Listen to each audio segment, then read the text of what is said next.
Hey guys, today I wanted to talk about my story of starting an English Pokemon card business 5 years ago, before the crazy boom.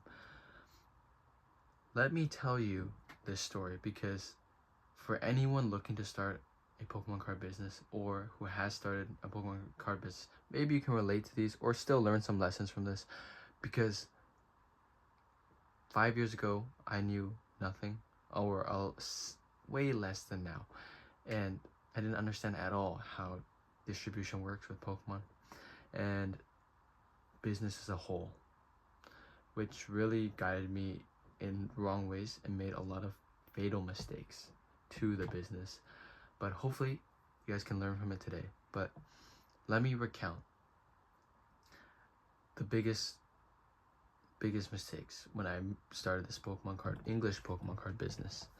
And why, if you follow in these same steps, even though it's going to be easy at the start, the path I followed made it super easy to start, but it crushed me recently and it's been really bad.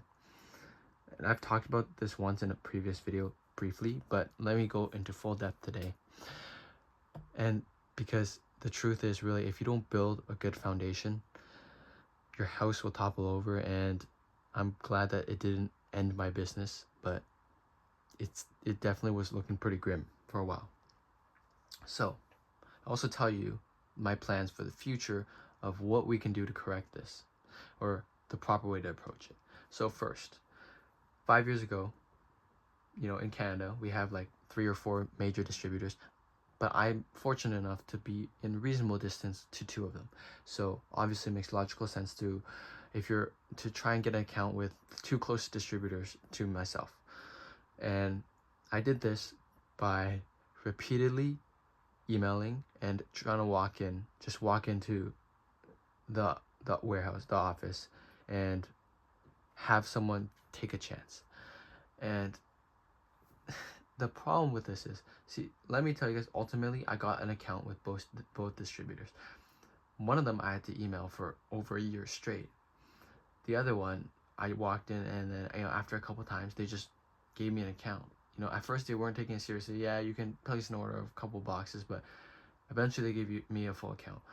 But the problem with this is that when I went in this with zero business foundation, because I thought distributors, like many, I thought distributors was the solution to making it big, selling Pokemon cards. I'm gonna be like Walmart, GameStop. I got a distributor, and I'm a just print money, sell all these English cards to all the buyers. But little did I know, I'm gonna make a whole breakdown of how Pokemon distribution works, and for any new people getting into it soon. But basically, the reason why this doesn't work is because you're not the special person. I wasn't the special person, even though I thought I was. Like, you can go in there and try and force them to give you an account, because I didn't have a physical store, and majority of stores with distributors will require you have a physical store. And there were some loopholes that you could do even if you just had an online store, and the distributor was only taking like brick and mortar accounts. But anything that I tried with those loopholes, whatever, it didn't end up going well, even though they gave an account. And let me tell you, because you don't understand anything about the business. Because I thought, all right, I'm just gonna go and buy, I'm not gonna pre-order, first of all. Because why would I pre-order when I can buy the boxes for $100, $120 after release? It's gonna be like the same as the pre-order price, or maybe even lower, because no one wants them, and I'll just sell to demand. I'll literally just, if someone orders, I'm just gonna go down to the distributor and buy a case, because there's infinite supply and there's no reason to pre-order, and that makes sense, right? But anyone that is in this business for long enough would know, because now I know, if you don't pre-order, they're not giving you allocations in the good times, because I spent over $100,000 with that distributor, the main one.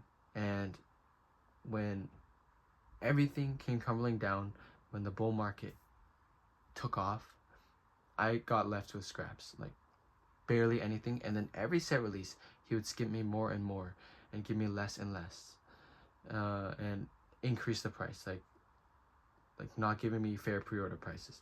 Now, I can complain about that, but honestly, it's because I had no idea what I was doing at the start. I didn't make pre-order, even though I spent, like, to be fair, I spent $100,000 there, but I didn't make any pre-orders, and their allocation system was purely based on pre-orders. So whatever he was giving to me was technically out of the kindness of his heart, or to say, just to give some face from the relationship that we've built working together in the last couple of years. But he didn't have to, because I didn't place pre-orders. And if I did any due diligence, or if I was more forward thinking, I would know, well, yeah, you gotta support them for them to support you. But a lot of people make this mistake, and hopefully you don't if you get an account with the distributor. Secondly, like, it doesn't solve all your problems, because the margins are not great, especially during the bad times. That's why I wasn't pre-ordering, because I have $0 to my name. You're buying them on a credit card, and or let's say with $1,000 in your bank account, and you spend them all $1,000. Why would I pre-order it when I can buy it just regularly when it releases to demand? But basically, after doing this, for 3 years, and it's all going great. But when it starts taking off and I don't get any allocation, plus I like, even though I bought a lot of junk products, I bought a lot of junk products within that time, because they had like bundles or whatever that they wanted you to take, whatever, with the good products, whatever. But at one point where they would stop giving me like any allocation, or any good allocation, or any reasonable allocation for the new sets, they still want me to take junk products. And I've spoken to other people who have been in a similar situation, or have run similar sized businesses, and they've all said that, yeah, these distributors. I even talked to a guy who's friends with an employee of the distributor I worked with, and he told me that, these distributors, especially the ones I was working with, they will just force these junk products on you, like the decks, the theme decks, the the ancillary products, all that stuff. And if you don't take them, they will remember. They will blacklist you. He's literally said he's seen, his friend has told him, stores have been blacklisted completely just because they didn't want to take these ancillary products or whatever theme decks, and smart people would just take them and find ways to move them, donate them, whatever, and just to be forward thinking for when the market booms. But a lot of people are like me, and they don't think about that. And that leads with blacklisted stores. I might be blacklisted from one of the distributors, quite honestly, because the account, or just from that account manager, because that account manager absolutely despises me for some reason. But nevertheless, that was gone into in another video, where there was perhaps some shady doing from that account manager, as well as, of course, I know my wrongs. I did not pre-order enough, and it was just, there's too many things that went wrong, which all stemmed from me not getting the account properly. I didn't have a brick and mortar store, or I didn't have a thriving online store either. I was just a guy who thought this would solve all my problems, and just went all in. Thankfully, it's worked out decently. I found other places to source English product. I've moved into Japanese cards, One Piece, diversified, and so it's not killing me, but it has made it significantly harder, and it's something I would not do again. If I start over, I would do everything I could to improve the relationship. And my relationship with the second distributor was quite good.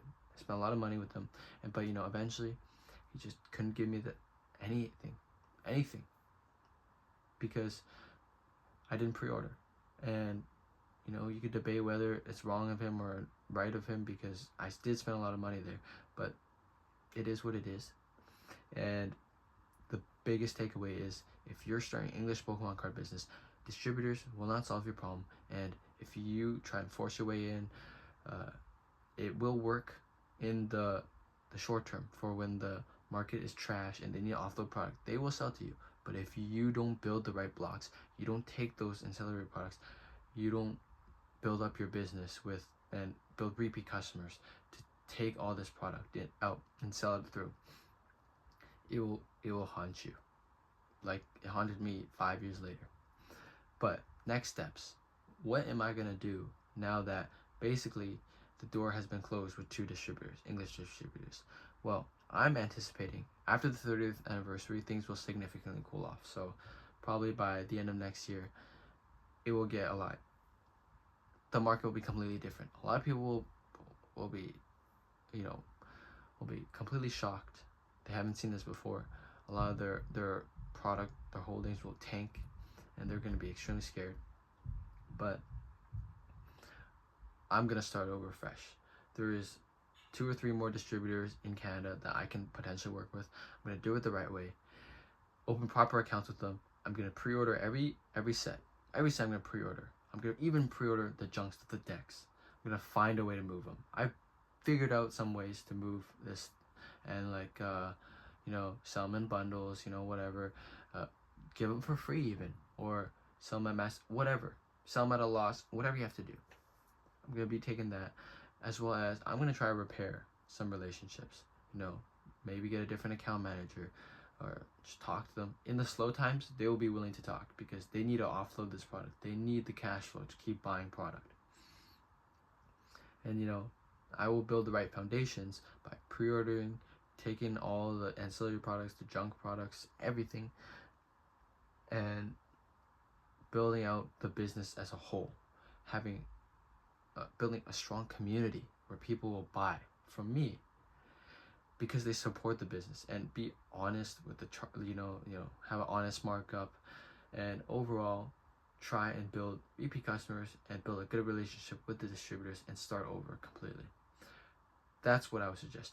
Wait for the bear market. Wait for everything to cool off. Wait for the boxes to fall back down. Wait for pre-orders to become unlimited again, where you can pre-order as much as you can. Don't overstretch yourself. Don't pre-order more than you can afford. Pre-order a reasonable amount that you can afford right now in your bank account. But build out your business, sell through it, and keep on pre-ordering, keep on supporting. And if you can just struggle through, even if you're barely making margin, just pull through. In the bull market, you'll get all that product, and you can sell it at a reasonable profit. So you could sell it at market if you want, but if you sell at a reasonable profit, you'll continue to build your business, continue to build the community of people that trust you, because you're selling at MSRP when everyone else is selling at market. And then that would just once you've built that foundation, your business just exponentially grows. Just like anything, once you get up there, you start to get bigger and bigger.